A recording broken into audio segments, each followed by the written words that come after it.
Mari kita bicara tentang Omnibus Law.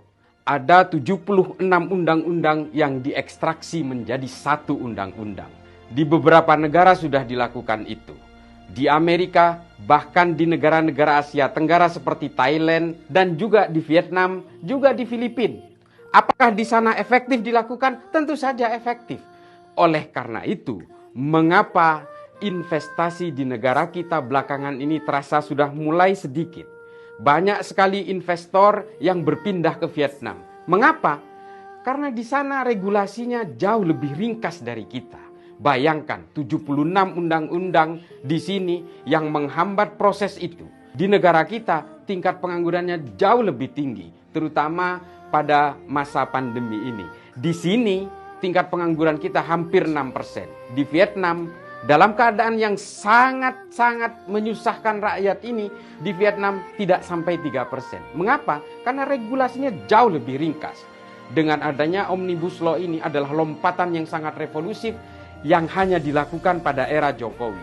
Sejak zaman kemerdekaan kita tidak pernah punya keberanian untuk melakukan terobosan, meringkas undang-undang, memangkas jumlah undang-undang yang sangat ribet itu. Omnibus Law itu mengekstraksi dan menyimpelkan berbagai undang-undang yang seharusnya dilalui dari meja ke meja. Nah, kita sekarang hanya satu punya undang-undang itu. Mengapa dunia menolak itu? Mengapa kepentingan negara luar juga menolak itu? Melalui kekuatan-kekuatan di negara kita yang ada di dalam. Kita jangan mau dibodohi oleh kepentingan-kepentingan kapital orang lain. Kita hanya ingin mengundang investor untuk masuk supaya kesempatan kerja menjadi lebih luas. Soal perbedaan-perbedaan pandangan dari teman-teman buruh dan sebagainya, itu tentu saja bisa dinegosiasikan. Semua undang-undang adalah negosiasi, bukan dengan penolakan secara anarki.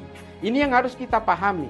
Anarki ini adalah enklav lain yang berusaha merusak tatanan negara kita. Kita juga percaya bahwa tenaga kerja di negara kita melakukan protes terhadap Omnibus Law, tentu saja menginginkan suatu stabilitas yang sangat-sangat bagus. Bakar-bakaran ini, kerusuhan-kerusuhan ini kita juga tidak percaya dilakukan oleh mahasiswa dan juga tenaga kerja kita. Kita harus punya lompatan jauh ke depan, mempercepat proses kemajuan negara kita. Pemerintahan yang sekarang ini tentu saja 2024 akan berganti. Tapi kalau tidak dimulai hari ini, tidak akan pernah ada orang yang mau memulainya. Karena apa? Karena kekuatan-kekuatan kapital dari luar sejak dulu selalu mendikte kita. SBY 2 periode, tidak berbuat apa-apa. Regulasi ini tetap dibuat carut-marut. Investasi yang ada di negara kita juga tidak berhasil diundang. SBY hanya bisa merawat apa yang ada, tidak pernah mendatangkan sesuatu yang baru. Intinya adalah Omnibus Law adalah upaya pemerintahan kita saat ini untuk lebih memikirkan rakyatnya. Jangan percaya oleh anjuran-anjuran yang hanya ingin memecah belah kita, baik berbasis agama, politik, budaya, atau apapun. Ingat, uang itu tidak ada agamanya. Tanah air ada tempatnya.